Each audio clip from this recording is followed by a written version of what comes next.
Estou ouvindo bem, sim. Show de bola. Estou aqui, enquanto não entro para a primeira cirurgia, eu vim dar uma sapiada. Tá certo, é justo. Oi. Oi, Vivian. Boa noite. Boa noite, tudo bom? Oi, João. Boa noite. E aí, pessoal? Tô ouvindo bem, tá tudo jóia. Beleza. Que bom. Show, estamos todos... Falta o resto do pessoal entrar, né? Acho que tem gente entrando ainda, né? Sim, Estamos sim. em quantos aqui? Acho que 5, né? Sou nova no Zoom, estou me adaptando ainda. Passagem, né? Eu estou de penetra, já eu saio. Tem cirurgia de quê? Mas se quiser ficar também, não tem problema, não. Para você ter noção, Vivian, o GDF não parou as cirurgias eletivas. Eu sou alocado no Hospital de Cirurgias Eletivas e vamos ter cirurgia eletiva agora. Ah, caramba! Acho que é o único lugar que está operando eletivo. Vocês estão com eletiva, Eurípides? Eletiva. Não, mas tendo suporte, né? É que agora ainda não tem volume, então... Mas Graças o a Deus. hospital seu, porque a ANS tinha proibido, né? Assim, não é proibido, mas a ANS meio que bloqueou as cirurgias eletivas, a liberação, né? É, mas o Ibanez não ouviu muito, não. Tá rolando. Oi. Muito bem, pessoal. E aí? Boa noite, doutora Denise. Boa noite, doutora Ana Marta. Boa noite, tudo bem, Henrique? Tudo show de bola. Como é que estão as crianças? Estão bem, estão jantando ali embaixo com o pai. Daqui a pouco aparece um aí. Ah, aqui também. Vocês querem começar logo ou querem esperar todo mundo entrar? Acho que a gente pode se apresentando. Já tem alguns né? espectadores. Falta o doutor Alessandro, a Adriana, a Natália e a Luciana. É que eu chamo de vestir a camisa. Vamos nos apresentando então, né? Para o pessoal conhecer a gente. A gente já tá ao vivo lá no YouTube. Eu estou fazendo um arremedo aqui de ao vivo no meu canal também lá no Instagram. Vamos nos apresentar. Deixa eu começar Chama então. o pessoal para cá, Henrique. Ah, pois é, eu estou chamando todo mundo para o YouTube. Para ver se eles acessam lá através do link que eu passei. Bom, eu sou o Henrique Altran, vou ajudar aqui na moderação hoje dessa nossa mesa redonda. Né? Eu tive a ideia de construir esse grupo ontem e a gente já apareceu com esse projeto legal, né? Da gente fazer essa live e conversar um pouquinho, tirar um pouco o jaleco dos profissionais da área de saúde, ver se a gente consegue passar um pouco mais de tranquilidade para a população hoje. Então, é uma satisfação muito grande estar por aqui. Doutor João, você que é o dono do Zoom, pode se apresentar para a gente? Vamos lá, eu sou o João Vitor, eu sou médico e eu estou trabalhando muito na parte de empoderamento do paciente, né? Com essa pegada de biohacking, nessa pegada de que cada um pode ser também o seu próprio médico. Então, eu acho que o conhecimento é essencial para isso, né? Cada paciente, cada pessoa tem que entender, tem que se sentir capaz, responsável de tomar conta da própria saúde, porque essa é a solução para o SUS, para o convênio, para a saúde suplementar, para não quebrar, porque senão só vai a gente ficar tratando doença crônica e o problema desanda, né? Então, eu acho que isso que a gente vai fazer agora, que é uma mesa redonda, conversar abertamente, sem envolver política, né? Claro, mas eu sei que a gente vai ter opiniões divergentes, né, em alguns momentos, mas eu acho legal a gente desmistificar um pouco, né, esse conhecimento técnico para todos os nossos seguidores, para que todo mundo veja que não é nenhum bicho de 7 cabeças, mas que a gente tem que conversar abertamente sobre esse assunto, né? Exato. Muito bem, muito bem. Doutora Vivian, por favor, se apresente para o pessoal. Olá, um prazer estar aqui com vocês. Então, eu desde o início da minha formação sempre trabalhei com medicina integrativa, achei perfeitas essas palavras. É uma coisa que eu falo sempre para os pacientes, a gente tem que entender o que está acontecendo. Oi, doutora Denise. A gente tem que entender o que está acontecendo com a gente, com o nosso corpo, como é que as coisas funcionam, para aí sim a gente conseguir cuidar da nossa saúde, né? O médico, ele claro, ele te proporciona um cuidado maior, mas ele tem que te ensinar isso, exatamente. E a gente também, hoje, com todas as ferramentas que a gente tem disponível, buscar boas informações, né, para principalmente prevenir. Porque senão realmente o sistema de saúde não vai dar conta e o nosso corpo já não está dando conta, né? A gente está vendo cada vez mais cedo doenças crônicas, coisas que a gente só via em pessoas idosas, estão acontecendo cada vez mais cedo. Então, ter o conhecimento, eu acho que modifica tudo, melhora a aderência do tratamento, facilita a pessoa buscar um estilo de vida melhor. Perfeito. Quem está na vez aí? Doutor Eurípides, que já vai sair daqui a pouquinho. Doutor Eurípides, já vai estar operando, né? Eu sou o doutor Eurípides, conhecido como Papo de Reto. Comecei despretensioso para falar um pouquinho sobre saúde do intestino e o projeto cresceu bastante, graças a Deus, e o networking que vem acontecendo com isso também, excelente, conhecendo só grandes profissionais, e estou aqui para agregar o que for possível e ajudar a nossa população. Tamo junto. Que show, doutor. Doutora Ana Marta, minha conterrânea aqui, pertinho de mim, no Nordeste. Minha mãe é cearense, né? Então, 50% meu é aí da sua terra. Tá certo. Eu sou Ana Marta Moreira, né? Eu sou médica, cirurgiã e endoscopista. Eu, na verdade, acredito muito na informação de boa qualidade, como todos os colegas já colocaram. Acho que o João Vitor, ele resumiu muito bem o sentimento de todo mundo, né? Que você empoderar o paciente com conhecimento é a melhor forma de você garantir que haja boas escolhas com relação à saúde. Então, você fornecer... É claro que existem linhas para todos os tipos de pensamento, e eu acredito que todos nós somos pessoas adultas o suficiente para entender que existem pessoas que, né, diferem dos nossos pensamentos, e tudo bem, né? E tudo bem. E eu acredito que esse bate-papo vai vir muito a acrescentar, porque juntou um grupo de pessoas fantásticas, né? Para justamente levar essa informação de uma forma simples, tranquila, sem viés, né, político-econômico, e de uma forma que empodere as pessoas a fazerem as suas próprias escolhas, a pensarem, a entenderem que, na verdade, toda escolha tem uma consequência. E qual é a consequência de eu fazer essa escolha? Eu acho que isso é o principal. Tudo na vida tem uma consequência, né? A gente... Todo ônus tem um bônus, todo bônus tem um ônus, então a gente não pode fugir disso. É isso. Doutora Denise, se apresente para o pessoal. Olá, eu sou Denise de Carvalho, também sou cirurgiã com a minha amiga Ana Marta, também endoscopista. Estou na pista há bastante tempo aí, tenho 21 anos de formada já. E sou da primeira leva aí da questão de redes sociais e tal, né? Quando a coisa ainda estava engatinhando bastante, as características eram bem diferentes, né? Inclusive da população que acessava as informações. Hoje eu acredito, como a Ana Marta falou, que a gente tem que empoderar as pessoas para que elas façam as próprias escolhas, e que essas escolhas sejam importantes, que sejam conscientes, que as pessoas têm que ter menos fé em colocar as próprias vidas apenas sobre os outros, sobre a medicina, sobre os remédios, sobre os tratamentos, e entender que grande parte da resposta que ela tem no dia a dia é dos seus hábitos, não do remedinho X ou do remedinho Y.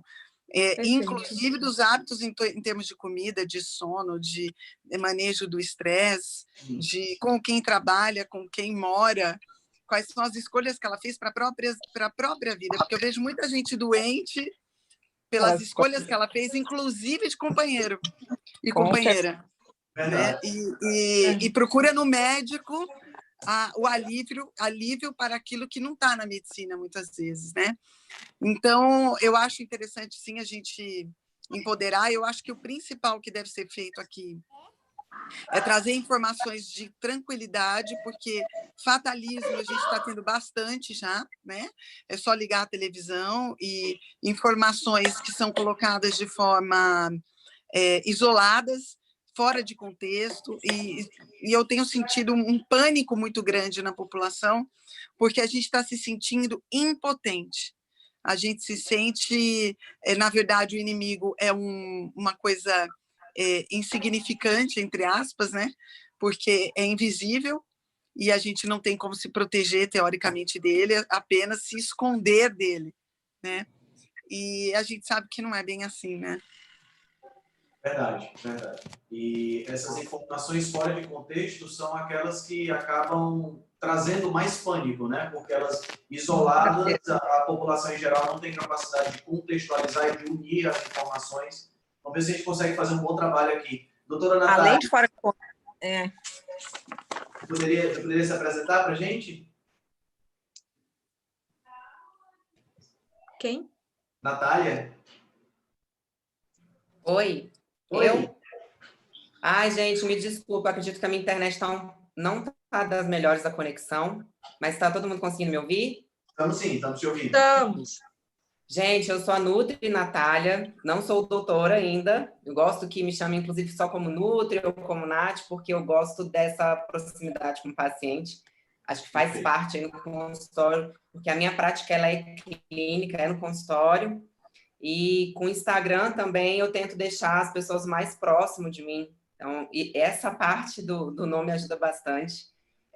Eu trabalho com uma população aqui em Brasília que é de, vamos colocar, muito funcionário público, é um público que tem uma renda mais alta, tem mais acesso à informação, mas mesmo assim, não adianta. Eu tenho que trabalhar com prevenção com eles, porque como Nutri é onde eu posso chegar, né? Tento deixar já o campo ali preparado para vocês, médicos, o máximo que eu posso, e eu insisto muito em prevenção, em estilo de vida, né? E tudo. Eu brinco que às vezes eu faço trabalho de coaching, porque eu ajudo a organizar a vida do paciente, desde ajudar uma rotina de exercício físico, de trabalho, de horários, para essa pessoa ter, inclusive, um bom sono e ter a vida inteira ajustada ali. Isso num consultório de nutrição.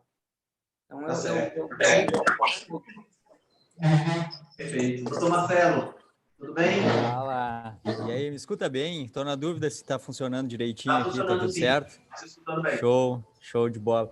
Não, estava admirando aqui a fala, porque eu estou vendo uma redundância de interesses, assim, né?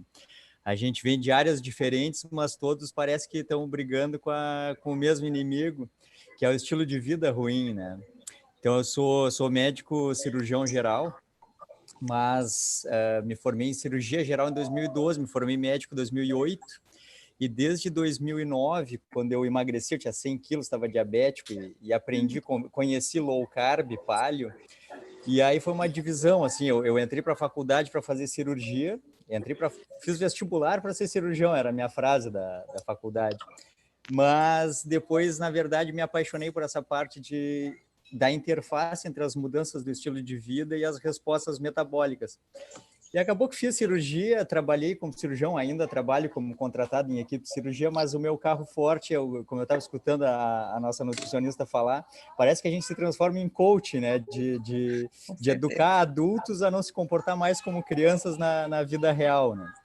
Então, assim, o que eu mais trabalho é isso, é mudança no estilo de vida no que diz respeito a aquelas pequenas coisas da atividade diária que impactam diretamente na imunidade, na obesidade, nas doenças inflamatórias crônicas, diabetes, que é a alimentação, sono, exercício físico e o modo de agir. Sempre voltado para essa parte evolutiva, paleo, assim, que foi a parte que eu mais estudei, que eu achei mais legal. E é o que eu acho que a gente está precisando agora, e a quarentena nos esfregou isso, assim, que estava faltando tempo para a gente, estava faltando cuidar da família, estava faltando exposição ambiental, estava faltando adequado. Então é isso, assim, eu acho que a gente pode juntar o melhor de nós, e acho que o Henrique teve uma baita ideia, eu acho que daqui vai sair coisa muito boa ainda. Tomara que sim, tomara que sim. Luciana, por favor, você pode se apresentar? Sim. Estou com o microfone? Tudo. Nossa, primeiro é um prazer estar aqui, um pessoal muito top, muito realmente convergente, sincrônico, a gente fala a mesma língua, né? E eu sou médico, gastroenterologista e endoscopista, assim como a doutora Denise, acho que o Eurípides, tem a Ana também. A Ana Marta, Tem um monte de endoscopista aqui, né? Sim, eu acho que a gente tem uma coisa em comum, a gente ama a microbiota, né? Exatamente. Então, como todo gastro, a gente cuida muito do intestino e quando a gente descobre que a microbiota é tudo, a gente acaba cuidando do corpo inteiro, né? É verdade, é verdade. Eu gosto muito de falar, principalmente nessa época, que a gente precisa olhar para os 4 pilares da saúde, né? Da saúde da microbiota e da saúde do corpo em geral. Então, uma alimentação adequada, fazer exercício físico, fazer uma detoxificação, deixar o teu corpo limpinho para ele funcionar melhor. E o mais importante é o gerenciamento do estresse. Nesse momento, eu acho que é o que mais está pegando. Então, é crucial. O que eu como para ter mais imunidade e tal? É claro que uma dieta legal vai te facilitar na imunidade, mas não é uma semana que a pessoa cria isso, né?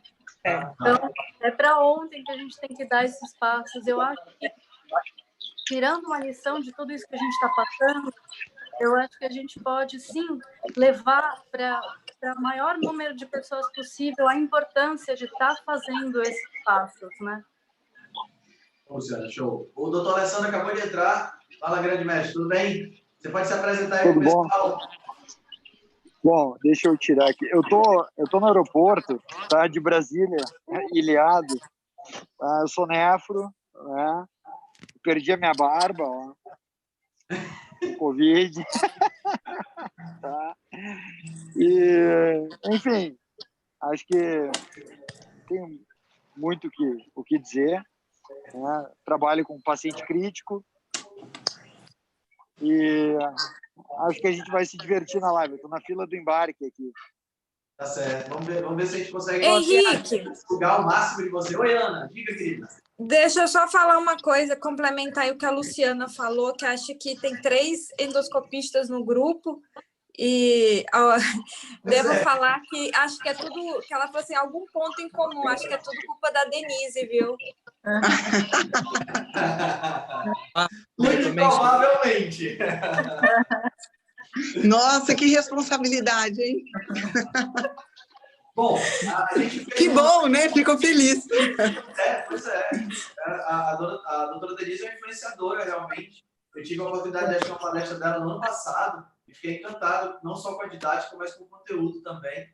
E, bom, a gente fez aquela pequena pauta lá no nosso grupo, né? E vamos começar falando um pouquinho sobre essa questão dessas informações desconexas que a gente tem hoje, né? Como é que a gente pode, o que é que nós podemos fazer para tranquilizar a população de forma que a gente possa contextualizar um pouco mais os números, porque a gente vê as coisas muito isoladas, né? A gente vê números crescentes em determinados lugares, né? Os Estados Unidos que ultrapassa a China, a Itália que tem o número de mortos cai e depois aumenta, e a gente fica sem saber o que é que está realmente acontecendo. Que tipo de número é interessante a gente conhecer, né, realmente, e como profissionais, como a gente pode tranquilizar a população em relação a ter um pouco mais de cautela na análise desses números e saber para onde é que nós estamos indo como país, né, ou como cidade, no caso de cada um está morando. Quem gostaria de começar? Eu posso falar? Pode, claro. Então, o que a gente pode falar em relação a números, eu acho que o principal número que a gente tinha que estar buscando é o número de infectados, né? Porque essa população que vai acabar redigindo toda a questão de política pública. Eu trabalhei para o governo federal e a gente tem vários relatórios anuais, mensais, né, que são esporádicos, que a gente usa os números de notificação para poder estabelecer políticas públicas, né? A gente precisa desse número. Em relação aí aos Estados Unidos, que ultrapassou a China, na verdade, é porque eles estão testando, né? A gente não sabe... testar, né?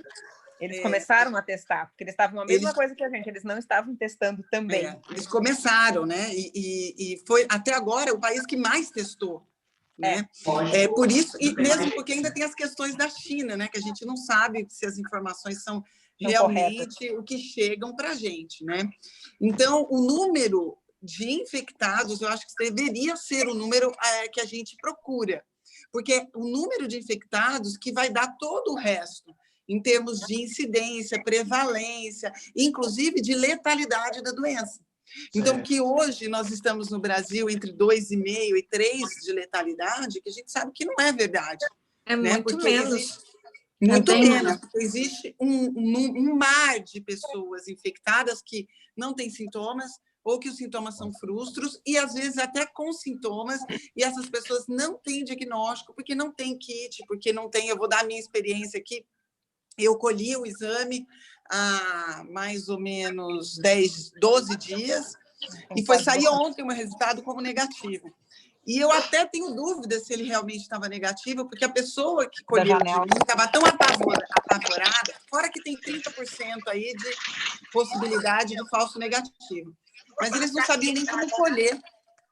Né? Esse exame foi colhido de manhã, voltou para colher à tarde, porque viram que de manhã tinham colhido errado. Então, assim, estava-se numa fase muito complicada. Então, eu nem sei dizer se eu realmente tive ou não. A sintomatologia foi bem semelhante ao que tem se falado. Então, vocês imaginam, eu que paguei particular, dentro de uma condição totalmente diferente. Atípica. Exatamente, aconteceu assim. Então, vocês imaginem em relação à população geral. Né? A gente tem muito mais casos. E aí a gente poderia estabelecer, na verdade, qual é a real mortalidade. Agora, com medidas como vem acontecendo aqui em São Paulo, que os médicos vão poder colocar o diagnóstico do Covid, mesmo sem o exame, num atestado de óbito, né? Que é um absurdo jurídico, né? Porque é um absurdo jurídico, porque as políticas públicas se baseiam nesses dados de atestado de óbito. O atestado de óbito, ele tem um poder político muito forte também. Além disso, a partir de um atestado de óbito, eu posso pedir uma exumação de corpo, eu posso pedir uma pensão por morte. Olha quanta coisa que envolve não só o morto, né? A família, a questão jurídica que envolve tudo isso. Então, assim, a gente ainda... de seguro de vida. Então, assim, tem muita coisa que envolve Mas isso. Como que grande parte não cobre causas naturais. Questão, pelo que eu entendi, eles iam colocar uma letra, né, D3, iam esperar sair o resultado, mas tem que ver se isso realmente vai funcionar desse jeito. Né? Não vão conseguir testar todo mundo, da mesma forma que está acontecendo com as pessoas. Então, isso que a Denise falou é fundamental. As pessoas estão vendo um número, tem 3%, digamos, né, arredondando aí de mortalidade. 3% de quanto, né? Isso faz muita diferença. E se a gente fosse pegar, se a gente tem no Brasil, deixar mais, de repente, simples para quem está assistindo a gente no YouTube, se a gente tem 100 infectados e desses 3% morre, é muita gente. Agora, se a gente tem 100 mil infectados e 3% morre, gente, é completamente diferente. Né? Então, aqui no Piauí, a gente não tem 10 infectados e tem um faleceu. Ou seja, a gente está aqui com 10%.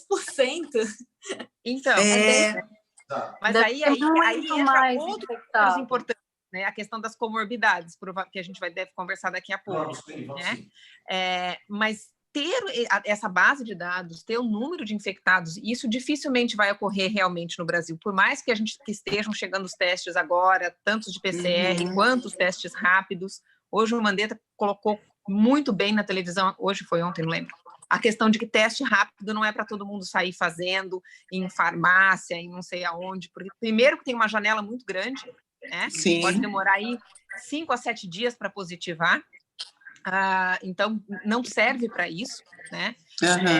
Mas a gente não vai ter esses números corretamente. O problema isso é muito complicado. Se a gente tivesse como testar muita gente, ter 100 mil testes positivos, a mortalidade ia cair. E não ia muito. Tão assustadora. Ia ser baixíssima. Esse é o ponto, né?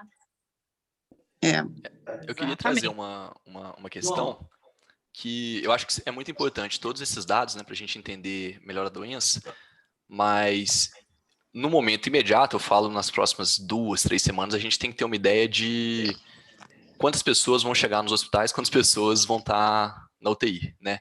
E é muito difícil estimar isso porque a gente tem dados totalmente conflitantes, né? A gente tem dado da Coreia, que testou todo mundo, então lá é mortalidade baixíssima. Então, como a gente não tem esses dados, a gente tem que estar se preparando sem eles, né? E nesse caso, eu acho que a gente tem que se preparar para o pior, para a situação.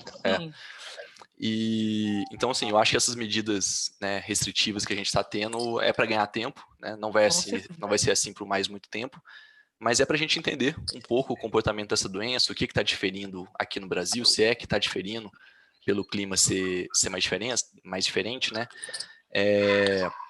Mas eu estava com um estudo da UFMG, do pessoal lá da economia da UFMG, e eles mostraram que se em um mês 1% da população for infectada, o que é plenamente plausível, né, do ponto de vista, se não tiver nenhuma medida, já não vai ter leito para UTI em quase todo o Brasil.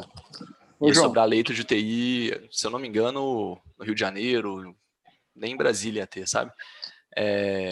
Então, assim, sem querer, né, levar esse alarmismo, esse pânico, mas a gente está no momento inicial, assim, que a gente precisa de tempo, a gente precisa ganhar uma largada, né? Depois a gente vai descobrir com mais tempo. A Denise trouxe uma coisa muito interessante, que é a questão dos falsos negativos, né? Se a gente fizer uma estratégia de testar todo mundo, mas se a gente tiver 28% de falso negativo... muito alto. É muito alto. Isso pode anular completamente a estratégia, porque esses 28%, esses 30% de falso negativo vão fazer o trabalho que os outros 70% não estão fazendo para disseminar a doença, né? Mas, enfim, são só alguns aspectos que a gente tem que levantar mesmo. Exato. E para a gente ter uma... Se alguém tem mais alguma colocação, eu queria colocar um ponto que é em relação à fonte daquilo que a gente obtém. Aqui, para a gente, de forma prática, qual é o melhor caminho para um leigo, uma pessoa que está querendo saber informações, possa obter essas informações? E não ficar confiando na tia do grupo do WhatsApp, né, nas fakes. A complicação é essa, né? Hoje a gente tem informação fluindo de uma forma absurdamente rápida. E a gente não sabe de onde a gente pode ter veracidade nos fatos. Eu posso falar 2 minutinhos, que daqui a pouco eu vou entrar no voo lá, não? Fala, Alessandro, claro. Olha só. Bom, primeira coisa, eu não consegui escutar muito o que vocês fizeram aí, que eu estou embarcando, já perdi voo porque está fechado, aquelas coisas de causa aérea. E sem fazer alarmismo, eu acho que tem algumas pontuações que são bem importantes. Primeiro, qualquer coisa estatística nesse nosso país é piada. Tá? Isso quem está falando é um nefro, a gente vive em cima de números, né? A nefrologia toda tenta ser baseada em evidências, a gente tem muitos consensos, né? Fora os normais. Agora, uma coisa que vai nos balizar nas próximas semanas são coisas bem pragmáticas. Número absoluto de leitos disponíveis de UTI, né, tipo 2, tipo 3, e curva de aceleração de ocupação desses leitos. O resto é tudo conjectura. Por quê? Porque a gente não tem método de aferição, como as gurias, vou falar como o bom gaúcho falaram aí, o número, o denominador, ele muda conforme o método de aferição, né? Se vai ser só suave, se vai ser o PCR, se vai ser caso suspeito, entende? A gente não sabe se os números da China são confiáveis, né? A gente não sabe se os números europeus são confiáveis. Eu quero fazer uma provocação, como sempre, que na Alemanha os números foram menores, né? E na Espanha e na Itália foram maiores. Eu tive na Espanha em fevereiro e eu fiquei um dia inteiro no quarto porque eu tive uma gastrite horrorosa. Eu comi num dia, no outro dia eu estava mal, assim. Depois eu tive alguns sintomas que hoje, olhando o Covid de hoje para trás, a gente pode inferir. Eu não testei, não fui atrás. Eu pensei que eu estava tendo uma pancreatite. Eu não bebo, tá? Estava com uma dor em faixa horrorosa. Mas passou, né? E santo de casa não faz milagre. Então, né, ou casa de ferreiro, espeto de pau, vida que segue, não tive febre, não tive nada. Mas assim, coisa que eu queria provocar é que na Alemanha, talvez a base alimentar deles seja mais proteica do que a Itália e a Espanha. Entende? Não sei, é só um grande chute, tá? Não sei quanto. Mas a Itália, a base é muito carboidrato, né? Culturalmente é muito carboidrato. O alemão come muito porco, come muita proteína animal, ele é mais comedido na maneira social de comer, porque eles não socializam tanto em volta da comida, apesar de que eles têm o alimento trigo presente na cerveja deles e tal, né? Mas são coisas que a gente vai poder analisar num futuro e vão ser insights que vão ser importantes, né? Eu confesso que a gente tem que olhar os dados. E quais os dados que a gente tem? Os dados que a gente tem é o que a gente consegue observar no mundo, né? Nova York é um centro que é super preparado para catástrofes, né? Caiu o World Trade Center lá, né? Já teve várias questões macro e eles estão sem respirador. Claro, eles estão no inverno, a gente está no verão, né? Está no verão, está no clima quente. Então isso é uma vantagem de nós. Só que talvez a gente vá ter um delay de casos. Então, não sendo Acho que caiu a conexão dele. Parece que caiu a conexão. Só para complementar, que eu tenho. Ele estava falando da Alemanha, eu tenho uma amiga que é médica, está fazendo uma outra residência lá. Ela mudou para a Alemanha. Ela estava me falando o que eles fizeram, que eu acho que é maravilhoso. Então, eles têm um teste rápido, em 1 hora sai o resultado. O paciente chega com sintoma, ele vai para uma sala separada, ele faz o teste, só é liberado depois de justificar se o teste é positivo ou negativo. Então, se o cara está positivo, ele vai para uma ala de isolamento. Então, eles conseguem conter mais, né? É outro mundo, né? Uma amiga minha na Flórida também, no centro que ela trabalha, é assim, tem um andar que é para os positivos. Exato. E antes de entrar, a primeira coisa que faz é testado e vai para um ou vai para antes de testar até a temperatura. Eles aferem temperatura. Exato. Alterou a temperatura, já vai. Isso faz toda a diferença para faz toda a diferença, concordo com vocês. Claro. Não, essa semana tinha algum colega médico, eu acho, chegando de um voo da Itália, em Guarulhos. Zero controle. Não tinha controle de temperatura, não tinha funcionário usando máscara. Assim, é muito complicado, né? A gente em quarentena e o voo chegando da Europa, os voos da Espanha, geralmente em Guarulhos, de manhã chega muito voo junto, né? Todo mundo chegando, bem de boa, sem testar ninguém, sem ver temperatura de ninguém. Olha lá, ele está no aeroporto, o pessoal aglomerado. Em relação a essa... Ai, meu Deus! Que vocês estavam todos falando, falaram Nova York, falaram Itália, falaram Espanha. Eu sei que a Denise teve uma experiência de morar na Espanha, de repente ela pode até comentar um pouquinho em relação à questão da alimentação lá, que o Alessandro levantou. Mas eu estava olhando ontem os números que estão expostos no site do Johns Hopkins e fiquei impressionado com a quantidade de casos na Índia.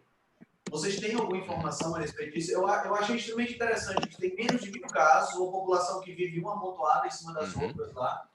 Né, gente? O que acontece? É algum tipo de defesa ou é falta de teste realmente? Né? A gente fica meio com essa dúvida. Você tem alguma ideia, João? Eu lembro que você falou sobre isso no story seu ontem. Olha, eu acho que se lá tivesse tendo muita infecção, ainda que eles estivessem escondendo dados, já ia estar um caos na rua, né? Porque é mais de 1 bilhão de pessoas, mora todo mundo junto. Então, se tivesse tendo muita doença, a gente já ia estar vendo uma confusão lá. Os hospitais de lá, a gente já está vendo notícia de que estão lotados, né? E a gente não está vendo isso, né? Não está vendo confusão social nenhuma. Então, é sinal de que a doença lá não está tão disseminada, apesar do governo ter decretado quarentena lá essa semana agora.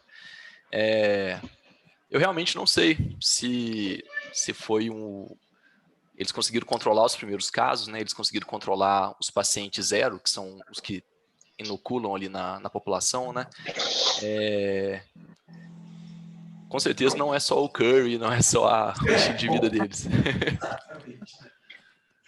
A vitamina D, porque todo mundo gosta de tomar muito ao sol. Tem algum comentário extra, mais algum comentário para a gente passar para a próxima ideia? Henrique, deixa eu só falar uma coisa. Por favor.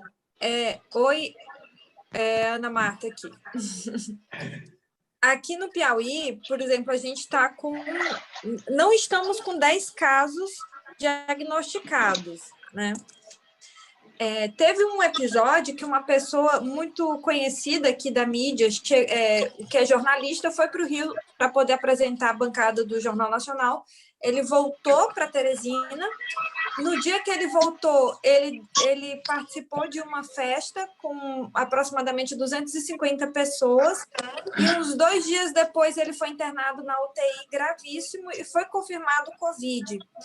E até hoje, tipo assim, ele teve em contato íntimo com essas 250 pessoas e até hoje a gente não tem notícias do aumento dos números de casos. Inclusive, os casos estão acontecendo mais em outra região do estado e não necessariamente aqui na capital, onde veio o primeiro diagnosticado. Ou seja, ou não estão fazendo diagnóstico, ou aqui, como nós moramos e tem um sol para cada habitante, a gente está na época aí das chuvas, que nosso inverno é agora, tá, gente? Porque a época da chuva é que é a época do inverno. A temperatura amena nossa é 28 graus. Então, assim, ou tem a questão da temperatura, né, que está impedindo essa multiplicação desarranjada aí, o sol na nossa cabeça o dia inteiro. Não sei se os nossos níveis aí de vitamina D são maiores, porque nós moramos no sol, o sol eterno, mas ou a gente também não está testando, né?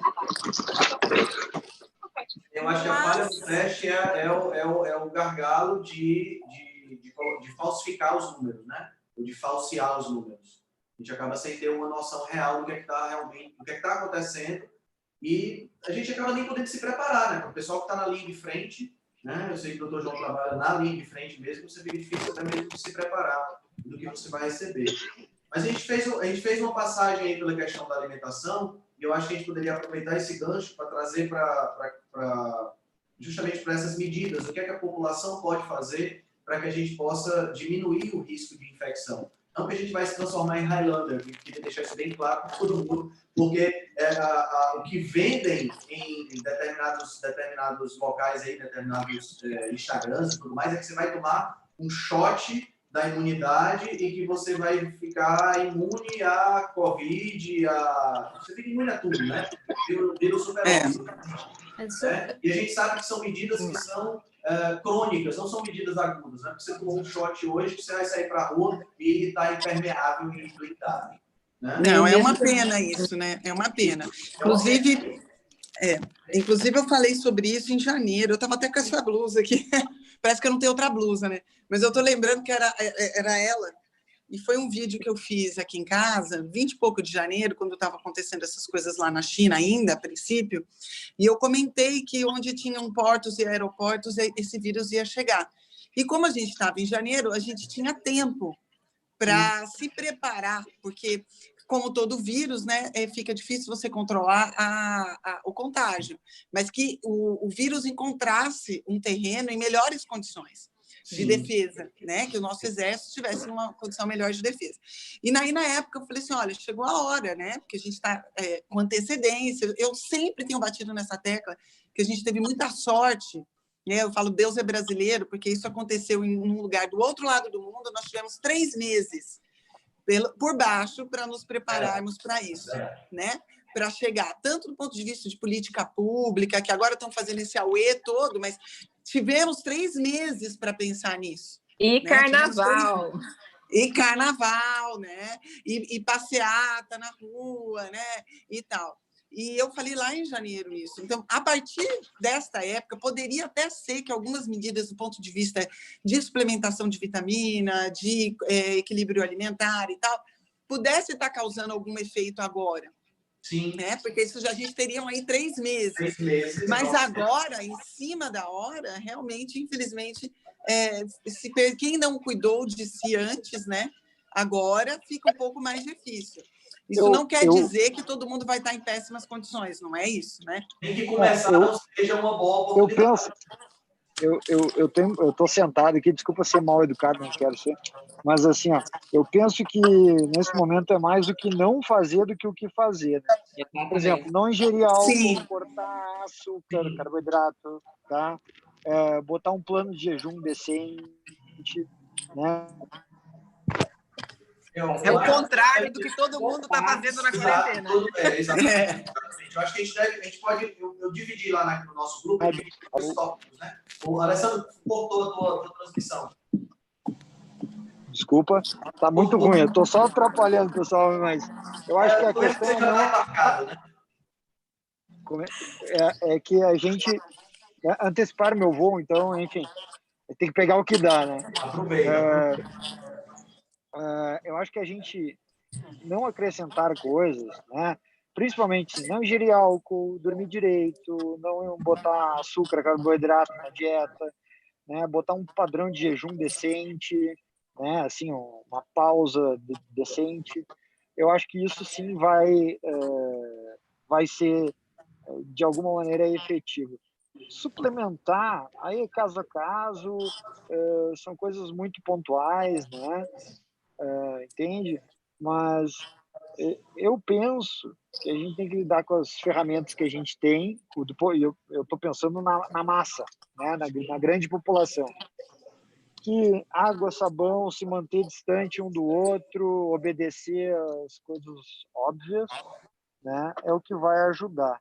Apesar que o nosso padrão de mindset do brasileiro é um transgressor. Então, isso é complicado.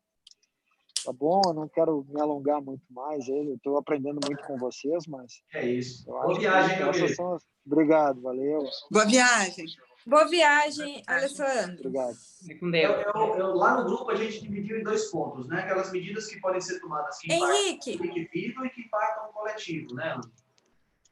Deixa eu só falar uma coisa que a gente sabe, por exemplo, como a Denise falou, nós tivemos tempo para nos preparar. Uhum. E a gente, por exemplo, com relação, né, que o que nós tratamos, eu, ela, a Luciana, que o Eurípides, a questão da microbiota, né, você restaurar uma integridade intestinal demora aí no mínimo de 8 semanas a 12 para começar a restaurar, e pode demorar 2 anos, dependendo do caso. Sim. Então, assim, agora não é a hora de você pensar, tipo, então vai ser a minha salvação, como você falou, a síndrome do Highlander, né? Eu até comentei também que o grande problema de todo mundo usar máscara é justamente porque quando você coloca a máscara e vai à rua, você se sente meio que invencível, né? Tipo, eu estou de máscara, nada vai me atingir, então você... E aí você esquece das mãos...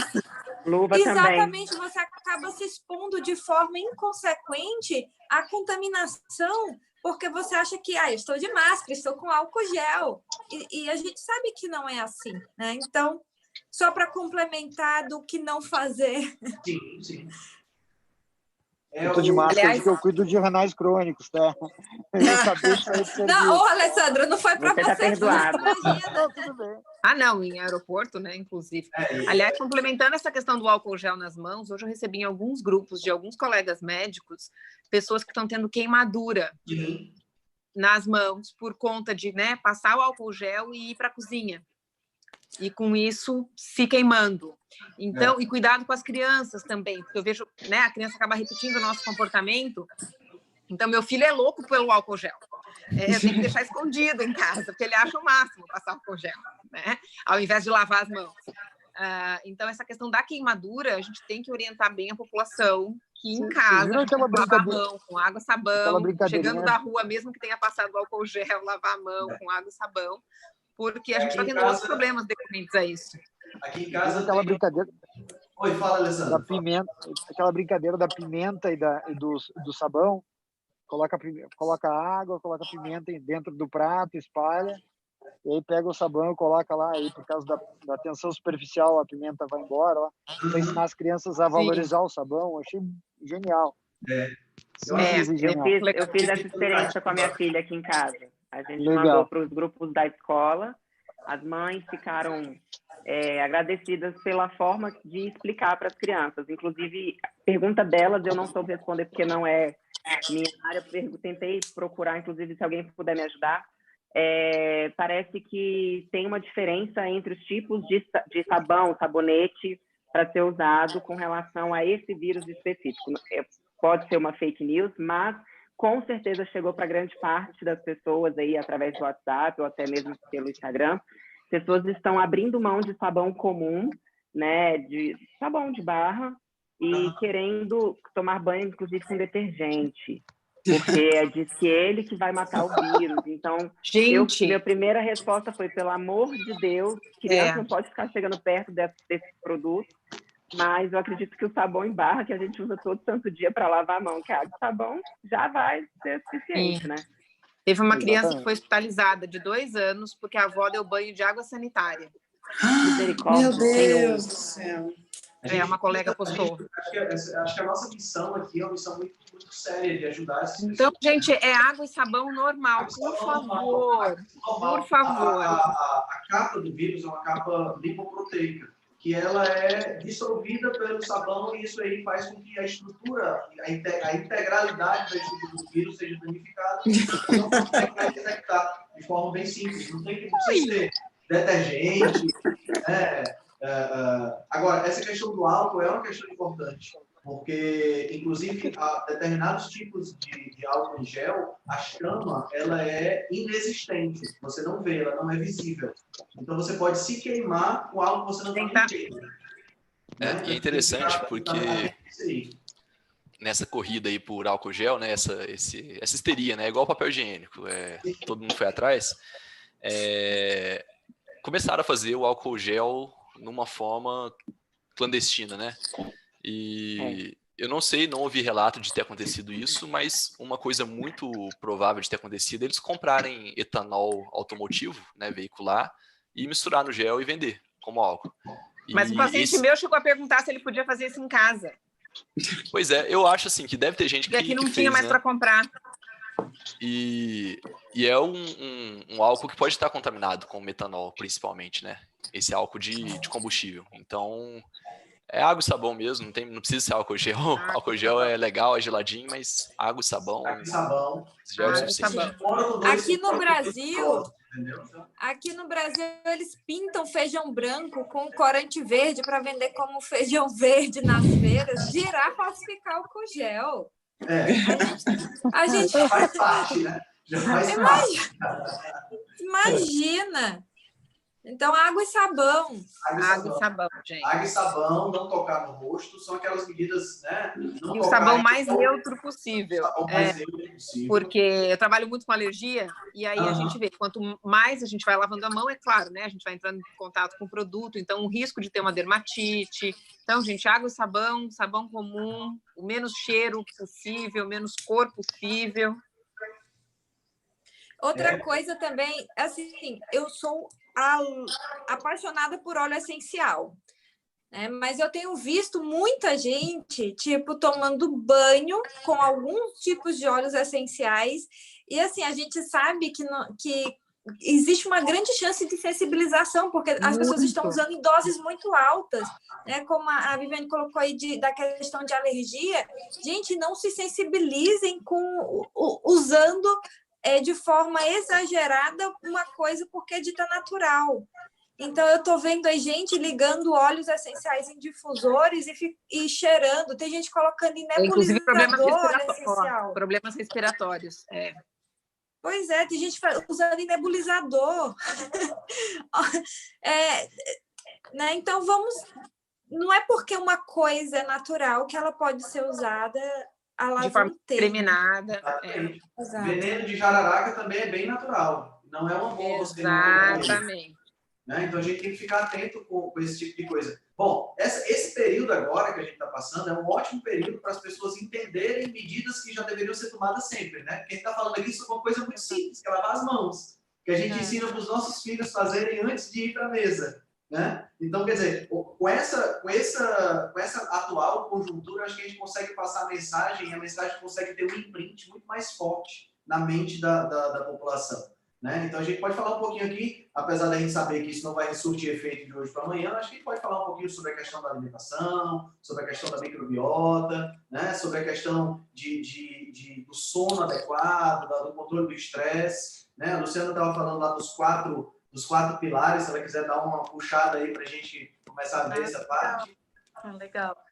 Então, né, alimentação, a gente tem um mundo para se falar de alimentação saudável, mas o que eu acho que é mais básico aí, principalmente porque a gente tem um público bastante diverso, é comer comida de verdade, né? Então, eu gosto desembalar menos, né, e descascar mais. Eu acho que é isso que a gente tem que fazer. E comer o que Deus fez, né? Claro, mais sem toxinas possível. E tem alguns ingredientes que a gente pode estar acrescentando no nosso dia a dia que são anti-inflamatórios, que reparam a mucosa. A gente tem que fazer uma eliminação dos alimentos mais inflamatórios para a gente poder recuperar esse intestino antes mesmo de estar colocando probióticos. Mas isso acho que a Denise também vai falar muito, né? Porque é isso, né? Tem muita gente falando probiótico, e não é isso, né? A gente precisa, primeiro, cuidar da parede, da mucosa, restaurar essa mucosa para depois, então, restaurar as enzimas que estão faltando, né? Então, tem uma coisa muito legal também, que não está relacionada diretamente ao alimento que você vai comer, mas está muito relacionada a como você vai se comportar na mesa. Eu acho que é essencial e é muito fácil de fazer e barato, que é fazer uma respiração 5 vezes. Vocês já ouviram falar do cubo? Que é uma respiração em 5 tempos. Você respira contando até 5, prende o ar contando até 5, solta contando até 5 e segura o pulmão sem ar contando até 5. Faz 5 vezes antes da refeição. Isso te traz presença. O fato de você estar meditando, você está regulando o sistema nervoso simpático e parasimpático. Isso também te traz uma melhoria de produção de enzimas, de digestão. E tem coisas básicas. Eu acho que é isso. Você se coloca onde você está de verdade, né? Você isso. Na cabeça de todas as soluções, você se coloca naquele... Com isso você consegue mastigar. Presente, você tem que mastigar a comida, sentir. Primeiro, ter gratidão por aquele momento. Então, não ficar preocupado com o que vai acontecer daqui a 1, 2 horas, 2 dias, 3 dias. Tá ali. E eu acho que isso é o que a gente tem que fazer hoje. E não poder ver o TV. Exato. Ou vendo WhatsApp, notícias sobre coronavírus. Principalmente no horário que normalmente a gente faz refeições, aqui no Nordeste, por volta de 12h, 1h, só o que a gente tem é programa de desgraça, né? Eu acho que isso é praticamente claro no Brasil todo. E aí as pessoas comem e se alimentam, vem comida e vem notícia ruim ao mesmo tempo e fica tudo misturado. Eu acho que isso não é bom para ninguém em qualquer época, independente de vírus ou de pandemia, não é bom para ninguém. João, você tem umas dicas muito interessantes de biohack sobre sono, essa coisa toda, que você pode ajudar a gente. Olha, nada é agudo, né? Igual a gente tá falando. Não adianta fazer muita coisa agora que você já... Então, na minha opinião, assim, se você não faz jejum, nunca fez, não começa agora, né? O começo do jejum é difícil, você vai ter cortisol mais alto, vai ter uma imunossupressão. Então, eu acho que se a gente olha as coisas pelo ponto de vista do cortisol, que é um hormônio que tem que estar alto nos momentos certos, né? A gente consegue explicar os benefícios de tudo isso, né? O benefício da meditação, do sono, dessa alimentação mindful, né? Então, né, o predomínio simpático, parasimpático, isso tudo a gente tem que pensar em termos de cortisol, de saúde adrenal. Mas igual eu estava falando, não adianta agora você correr para... Ontem saiu o estudo da vitamina D, né, lá da Universidade de Torino, e o estudo mostrava uma coisa que eu acho que a gente já sabia, a gente já tinha certeza, né? Mas basicamente ele falou, quem tem vitamina D baixa tá com a imunidade mais fraca, para o coronavírus especificamente. Mas isso é uma coisa óbvia que a gente já sabe, né? A pessoa que está com uma disfunção hormonal, no caso a vitamina D é uma disfunção hormonal, né? Ela está com nível baixo desse hormônio, ela vai ter repercussão sistêmica em vários sistemas, né? Então, mas daí saiu esse estudo. E daí, ao mesmo tempo, já acontece aquele frenesi, né? Igual a hidroxicloroquina, todo mundo queria. Que todo mundo quer se proteger. E as lojas de suplemento ajudam, né? Porque teve várias, aqui em Fortaleza pelo menos, várias que lançaram propagandas imediatas com suplemento para vender e tudo mais. Né? Então, infelizmente, a gente vive numa era onde as pessoas querem se aproveitar de tudo, né? Impressionante. E aí acaba tendo esse tipo de situação. Quando se você quer ter um aumento da sua vitamina D, primeiro você não vai conseguir um aumento de uma hora para outra. Mais uma vez, isso não vai acontecer. Né? E aquilo que você colocou no Instagram, comida e sol. São as duas coisas que tem que fazer direito. Né? Que é comer, principalmente comer a matéria-prima, gordura e colesterol. Até porque não basta só ter a vitamina D, você tem que ter receptor de vitamina D. Fazer o básico, Precisa ter o receptor. Não dão conta do básico, né? Isso, as pessoas não fazem o básico, exatamente, Natália. Essa que é a grande questão. E nessa época agora, eu acho que a gente está conseguindo alcançar um número maior de pessoas com essa nossa mensagem, justamente por conta disso, que as pessoas estão assim, né? Esperando o que vai acontecer, porque elas estão precisando dessa segurança e tudo mais. Mas é aquilo que vocês falaram no começo, eu acho que é mais o que não fazer do que o que fazer. Exato. Eu acho que a gente nesse momento é retirar o que pode agredir, o que possa piorar, né? Através do Instagram, agora a gente fez algumas lives aqui, que eu e meu marido, nós dois somos nutricionistas. E a pergunta campeã era o que fazer agora para aumentar minha imunidade? E a segunda, que me assustou por um ponto, é o que eu faço para não engordar já que eu estou parada? As pessoas ainda também estão preocupadas com isso. E o meu medo, inclusive, foi, pelo amor de Deus, não saia tirando, por conta própria, calorias, diminuindo a sua alimentação, porque ela vai sair ali, às vezes é capaz de tirar um belo bife do prato e colocar uma barrinha de cereal light, né? Então, diminuindo ou aumentando, assim, a chance de ter algum problema, inclusive como a doutora Lília, como trabalha com alergia. Eu já tive paciente aqui que teve problema seríssimo por causa de semente de girassol, né? As pessoas aumentando a ingestão desses alimentos mais processados porque querem fazer estoque. Então, elas estão comprando alimentos que duram mais tempo na prateleira e mais tempo na despensa. E eu acho importante falar, a gente não é o fim do mundo, ninguém está precisando estocar, pelo contrário, a gente vai comprar alimentos o máximo possível frescos. Aqui em Brasília, pelo menos, a gente tem acesso a empresas que entregam, fazem delivery, que eles estão se adaptando à questão de higiene. O rapaz que veio entregar para mim meus orgânicos aqui, ele mesmo passou álcool antes dele me entregar a sacolinha, aí depois ainda passei, entendeu? Tudo adaptável, mas tem que tomar cuidado com essa questão do mudar de repente sua rotina e correr o risco dessa imunidade piorar, né? Em vez de ter uma melhora. É melhor ficar do jeito que está do que correr o risco de ter prejuízo. Henrique, eu tenho uma frase que eu gosto muito. Na verdade, a frase que eu mais falo é que mais importante do que... Porque realmente, como ela colocou, a pergunta que eu mais recebo também é o que é que eu posso comer para melhorar a minha imunidade, ou o que é que eu posso comer para curar meu intestino, para alimentar minhas bactérias. Tipo, o que é que eu posso comer, né? Que mais importante do que essa fixação em melhorar a imunidade ou melhorar as bactérias do intestino, que existe o que é que eu posso fazer para alimentar esses bichinhos, né? Eu coloco a bactéria assim no centro é uma visão assim muito bacteriocêntrica, né? E eu esqueço a visão do macro, que na verdade a bactéria ela está em um hospedeiro, que somos nós. Então, mais importante do que eu alimentar essa bactéria é eu não inflamar aonde esta bactéria está. né? Então, é muito mais importante você entender que, mais do que a cúrcuma milagrosa, e, gente, né, hoje mesmo eu comi cúrcuma no meu almoço, não é que você não vá fazer isso, mas mais importante do que se fixar em algo como a tábua da sua salvação é você entender a sua realidade e você entender que mais importante do que eu só alimentar é eu não inflamar o meu ser inteiro, seja comendo comidas muito processadas, industrializadas, seja com os hábitos de vida, né?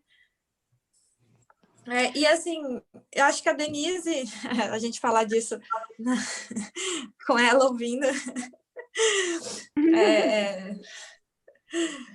é meio tipo, oi, Denise. Ela ficou até vermelha, que bonitinha.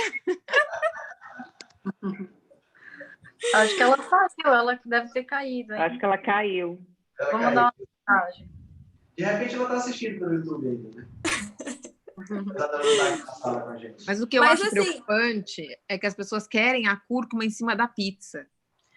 Geralmente, quando elas perguntam o alimento milagroso, é porque elas querem comer o alimento milagroso para continuar comendo o resto sem culpa. Minimizando a sua culpa. A partir do momento que você fala para ela que, olha, você pode... Eu só vou te pedir para evitar o açúcar e a farinha branca e o leite, aí ela vira para mim e fala assim, tá, mas o que é que eu vou comer nessa vida?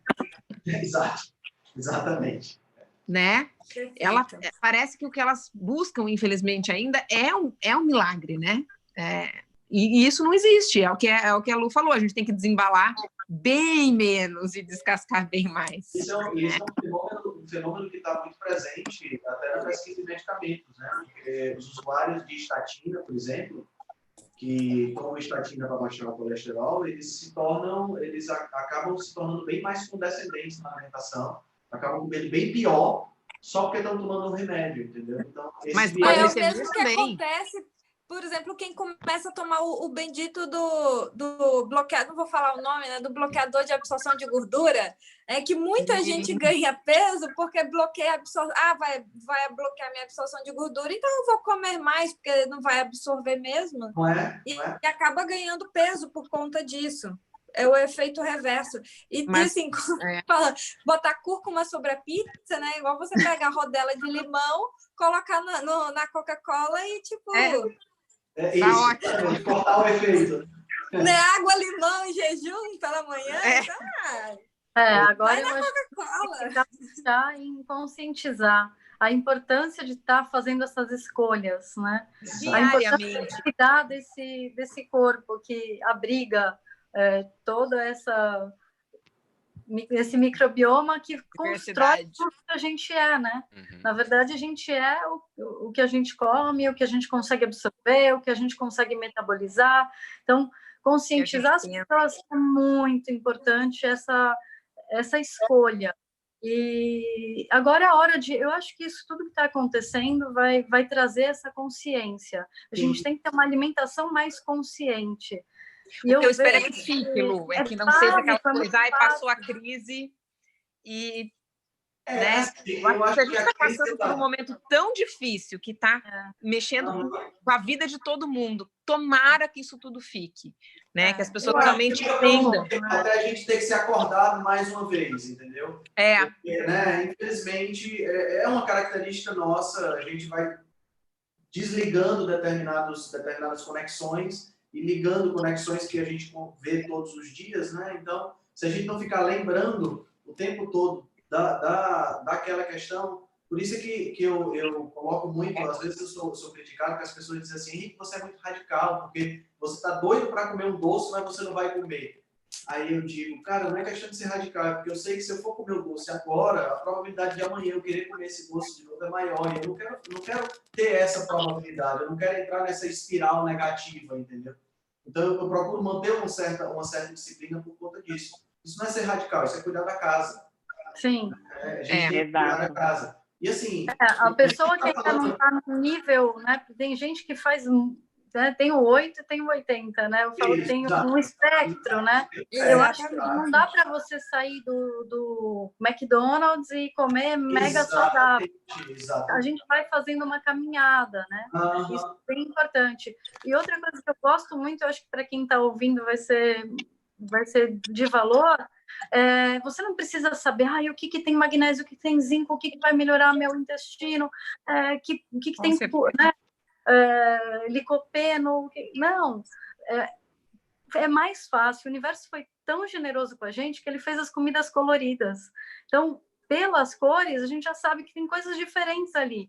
Então, se você realmente usar disso, não precisa ser PhD, né? Claro que o ideal é ter uma orientação aí, tem uma Nutri para até me ajudar, mas é para pessoa que não sabe, que não tem agora condições de sair fazendo um cardápio elaborado por uma nutricionista. Tem um acompanhamento, né?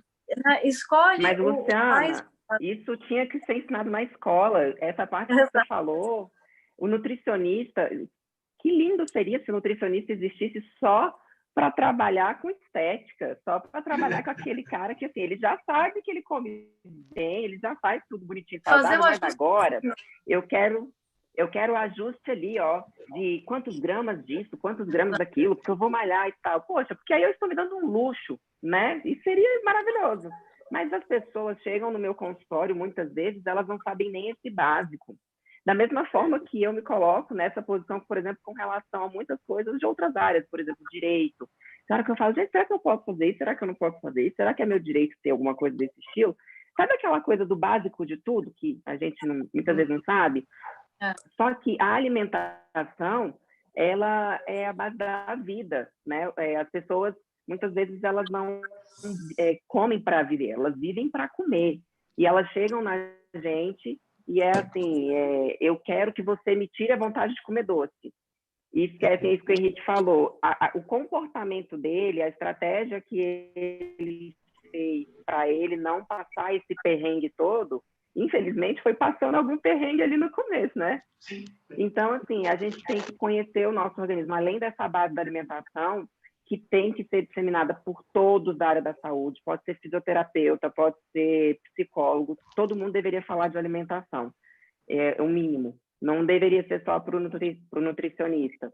E essa parte comportamental também, como agir diante das exceções, né? E isso é importante para você ter o equilíbrio. As pessoas falam tanto de equilíbrio, e muitas vezes o seu equilíbrio não é igual ao meu equilíbrio, que não é igual ao equilíbrio, não é igual ao da Luciana. Cada um tem que traçar a sua estratégia ali para conseguir ter o sucesso. Eu acho que as pessoas elas tendem a complicar muito. Uma outra pergunta que eu recebo muito é qual o pH que tem que ser a minha água? Tipo assim, as pessoas elas realmente querem complicar muito. Tem que ser filtrada. Informação e desinformação, né? Eles ficam muita informação. Tá bebendo Coca-Cola, quer saber do pH da água, né? Exatamente, mas tem. O tempo que ela perde procurando coisas externas para resolver o problema dela, investindo na sabedoria de entender e de ouvir o próprio corpo, para saber qual é a hora de comer o carboidrato. Talvez tenha um horário do seu dia que tudo bem você comer um pouco mais de carboidrato, se você comer um doce vai ser ok, depende da fase da vida, você está de férias, você está num momento super estressante, tudo isso influencia. Você fez exercício pesado hoje ou não? Né? Como está teu sono? Né? Então, olhar o timing também. Né? Luciana, eu acho assim que de forma assim, muito simples, eu acho que as pessoas elas tinham que entender duas coisas. Tipo, é muito fácil a gente se perder em meio às informações. Tipo, exercício, mas tem que ser HIIT, ou tem que ser caminhada, ou tem que ser... Tipo, as pessoas, elas realmente se perdem porque as informações, às vezes, sobrecarregam. E quando vem aquela sobrecarga de informação, você pode paralisar. Assim, então só serve a água do filtro X que custa 15 mil reais, então até vou tomar Coca-Cola. Água, eu não consigo, então não fazer mais nada. Eu vou tomar Coca-Cola. Exatamente. Me lembra Me lembra a fábula do... Tinha um pato, o coelho, a águia e o peixe conversando. E chegou o caçador. Eles estavam se gabando de como eles eram especiais. O peixe dizendo que nadava muito rápido e tal.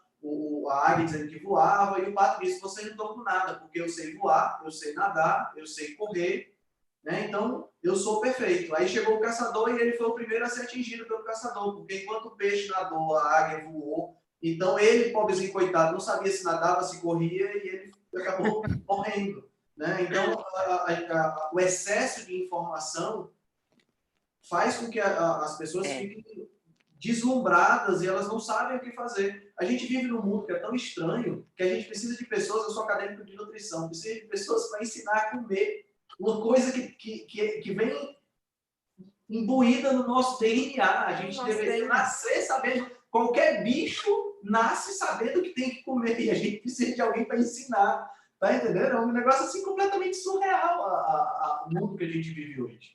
Né? Talvez toda essa situação faça com que a gente reflita também sobre isso, não só de isolamento e de lavar as mãos, essa coisa toda, mas que a gente possa voltar um pouco mais a respeitar de se relacionar com o outro, né? a se relacionar da forma correta, a respeitar a cultura, a entender um pouco mais de onde é que a gente vem, né? Para a gente poder saber para onde a gente vai, né? Eu acho que é bem por aí. E buscar mais equilíbrio, né? Porque o que eu falo muito para os meus pacientes é que, assim, às vezes o foco é tão grande na alimentação e que o pH da água e qual alimento que eu tenho que comer para regular e quantas gemas de ovo e assim, é uma coisa tão engessada, e eu não posso comer glúten, eu não posso comer leite, e zero isso, zero aquilo, e a quinoa, num teste que eu fiz, deu positivo, então não posso comer quinoa. E o pessoal chega com uma gama, um estresse tão grande alimentar, que aquele momento está sendo tão estressante, que às vezes está sendo mais prejudicial, porque o estresse, ele é um fator que desregula muito a microbiota, né? Então, e aí, assim, mas por que? Eu começo a investigar, então, por que a pessoa está buscando tanto a solução para o problema dela em algo externo? Na pílula mágica ou no alimento milagroso que vai fazer, ou na água XYZ que ela vai tomar, que aquilo é que vai curar ela? Porque ela não está dando o trabalho, não está se dando o trabalho de voltar para dentro. Mas às vezes não é nem trabalho, é o medo. E é o medo de se olhar, né? E eu acho que muitas pessoas que estão sofrendo agora com a quarentena, porque a gente está vendo pessoas desesperadas, falando, não estou aguentando, eu não consigo ficar em casa. Gente, é porque não consegue se tolerar, ou não está se tolerando, né? Porque ela não tirou tempo, né? Eu não sei se o João vai falar alguma coisa a respeito. Também tem a questão do conhecimento coletivo, né? O Henrique, ele comentou uma coisa muito interessante, que o comer devia ser natural nosso. Acontece que esse conhecimento coletivo ele vem sendo quebrado já há algumas gerações. Então, ele perdeu a naturalidade, porque a nossa forma de comer, ela perdeu muito o que é natural de nós comermos. Então, acho que isso também pega muito, porque com a Revolução Industrial, eu lembro quando eu era criança, eu lembro, ou até hoje, a primeira vez que eu comi, por exemplo, um nuggets, eu tinha acho que uns 8 anos, mas eu também morava no interior do Maranhão, né? Então, lá não tinha industrializado. Então, eu lembro da primeira vez que eu comi um nuggets, eu lembro da primeira vez que eu comi miojo, né? Mas hoje as pessoas... que antes, se eu comia o que era comum e cultural do Nordeste, hoje as pessoas elas estão perdendo essa referência de culturalidade, do que é o cultural, do que seria o tradicional, né? Que é a comida feita, a comida de verdade. Não se cozinha mais nas casas, né? Não tem mais essa tradição de cozinhar, de filhos aprendendo com mães, de aprendendo com avós. Então, assim, eu acho que isso também é responsável pela mudança do nosso padrão alimentar, né? E quando a gente tenta simplificar a coisa, eu gosto de falar assim, beba água, coma o que é da estação, comam suas carnes, que todo mundo sempre comeu as suas carnes, todo mundo comeu sempre os seus ovos, e como o que é da estação. Então, não tem como errar. Então, só que assim, a gente está perdendo isso porque esse sentimento, essa questão de ancestralidade está se perdendo, esse conhecimento coletivo, essa nuvem de conhecimento coletivo está se perdendo. Então, retornar isso a esta simplicidade anterior, você não tem como errar. Verdade. E retornando um pouco, né, até falar o que o João acha. Eu acho que isso tudo que a gente mulheres falando. A gente está falando. Nós estamos em minoria Vamos aqui. lá, né? Mas o que eu acho é que isso gera muito estresse. E hoje, a gente retornando aqui para o Covid, né, para o nosso tema, eu acredito que a gente está tirando um pouco a atenção para o estresse que a gente estava acostumado, e as pessoas, elas em geral estão colocando todo o foco, parece que elas têm que se preocupar, Alguma coisa. Criou-se um hábito de se preocupar com alguma coisa, e é muito mais simples, até as medidas para se proteger do Covid. Você não acha, João? O que você acha disso tudo? Sim, é engraçado, porque muito do nosso comportamento, né, a resposta para muita coisa, na verdade, está nos hábitos ancestrais. Então, essa questão de medo de vírus, de epidemia, é uma coisa que está também no nosso DNA, é uma coisa que a gente evoluiu temendo epidemias, porque durante a maior parte da nossa história evolutiva a gente não tinha controle sobre elas, né? Tem alguns pesquisadores que até associam a xenofobia, a aversão a estrangeiros com epidemias, né? Quando chegava um estrangeiro ali na sua tribo, na sua comunidade, ele estava trazendo uma doença que ele era imune, mas a comunidade ali não era, né? Mas enfim, são coisas que estão no nosso DNA por simples questões de instinto, de sobrevivência mesmo. Então, assim, muitas vezes a gente tem que voltar para o mais simples, mas aí já entra toda essa questão do marketing, do interesse, de tentar deixar as coisas muito sofisticadas, né? Então, eu sei que a realidade de todo mundo aqui, de uma pessoa, um paciente, alguém que vai atrás de vocês no Instagram e pede um suplemento essencial. Não, quais suplementos eu não posso deixar de tomar, né? Qual vitamina, qual exercício, né? Eu faço HIIT, eu faço aquilo, igual vocês falaram. Então, a gente tem que buscar um pouco, na minha opinião, né, desacelerar, tentar voltar ao ambiente mais natural possível em um mundo que é totalmente artificial, né? Então, como a gente não vai largar tudo e morar no meio do mato, a gente tem que tentar hackear esse ambiente dentro da gente, fora da gente, para que ele simule, né, um ambiente mais natural possível em um mundo que é totalmente artificial. E daí, para isso, a gente tem uma série de coisas que a gente pode fazer, coisas simples, né? Por exemplo, a primeira de todas, adicionar mais movimento nos nossos dias, né?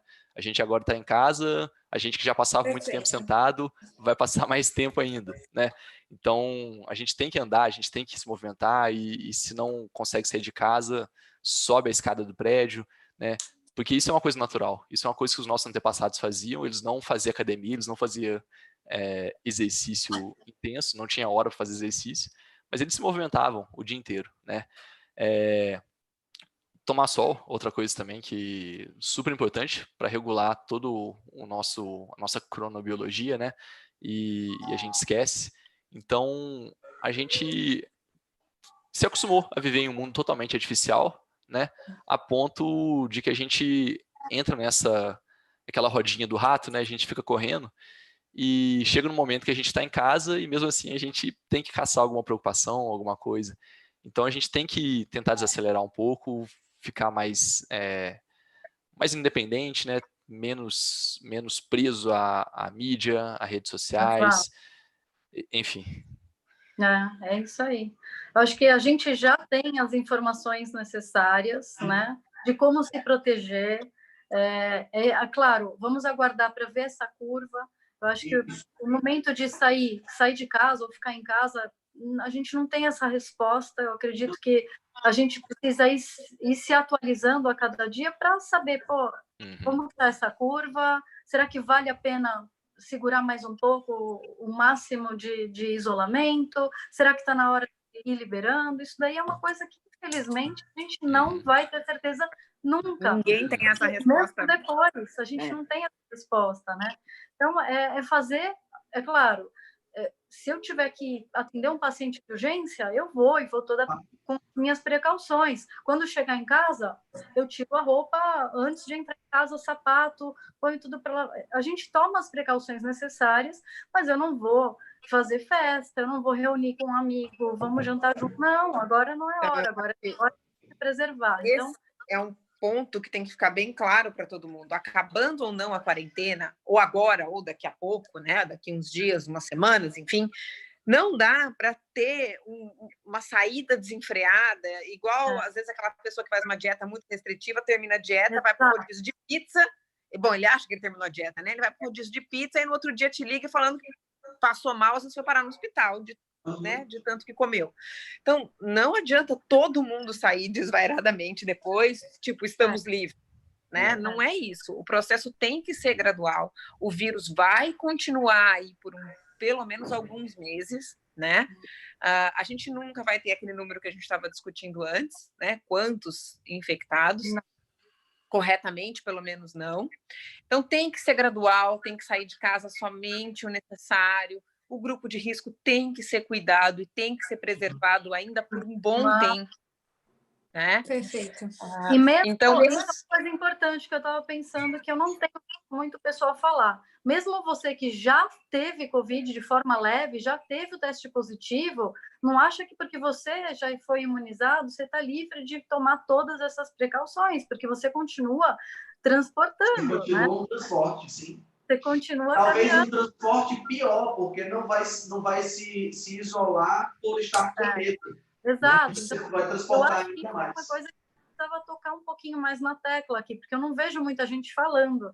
E a gente agora precisa poupar as pessoas que têm um nível de, né, um comprometimento do sistema imunológico, queira porque está fazendo o tratamento de câncer, ou porque tem alguma doença imunossupressor. Né? Quantas pessoas tomam imunossupressor? Né?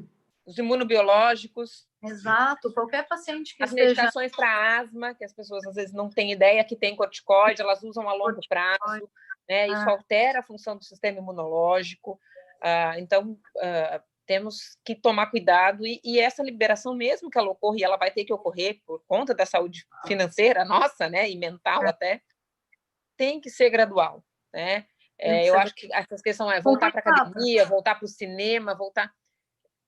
Isso sim vai ter que, né, ter um prazo maior. Acho que o que tem que voltar agora são as coisas essenciais. Né?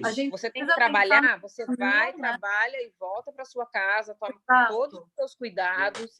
Né? Perfeito. Quem puder fazer home office, que continue no home office. A gente viu que isso funciona, que dá para fazer muita coisa. Né? Eu estou atendendo vários pacientes com telemedicina, os pacientes estão gostando muito. É claro que não substitui uma consulta presencial, né? Não, esse também não é o objetivo, que seja contínuo, né? Mas, nesse momento, para casos que não são graves, que a gente pode resolver, né, com a telemedicina ou com o home office, vale muito a pena. A gente está poupando muita coisa e muita gente que, às vezes, a gente nem sabe, né? Eu acho que agora a gente já está chegando em 1h30 já de live, passa rápido. Meu Deus, aqui, E, assim, eu acho que para a gente não ficar sendo redundante, de repente as pessoas conseguirem assistir tudo, né? Porque senão ficou muito longo e o pessoal perde o ânimo de assistir. O que vocês acham de dar uma mensagem final para a gente ir encerrando? A não ser que vocês tenham mais algum assunto que queiram tratar. Não, acho que a gente pode fazer uma outra, né? Que não vai ficar muito longo. Claro. Esse eu acho que a gente pode fazer... As pessoas comentarem as dúvidas maiores, aí... a gente acaba fazendo uma coisa mais direcionada. Direcionada às dúvidas. É uma excelente ideia. O Dr. João vai colocar no canal dele do YouTube, não é isso, João? Isso, já tá... Eu só vou ter que editar ela, porque eu deixei ela rodando 1 hora antes de começar, sem nada, né? Então, eu vou fazer os cortes.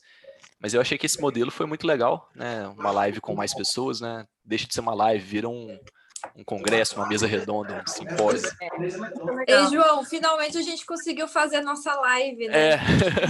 A gente vai fazer a outra ainda. Mas... Eu vou muito legal, gratidão. Subindo a live para o YouTube já editada, eu vou transformar o áudio em podcast e vou jogar também lá no Rebelião Saudável, então a gente fica com várias mídias e o pessoal pode pegar isso aí. Eu já passo o link para vocês assim que estiver pronto.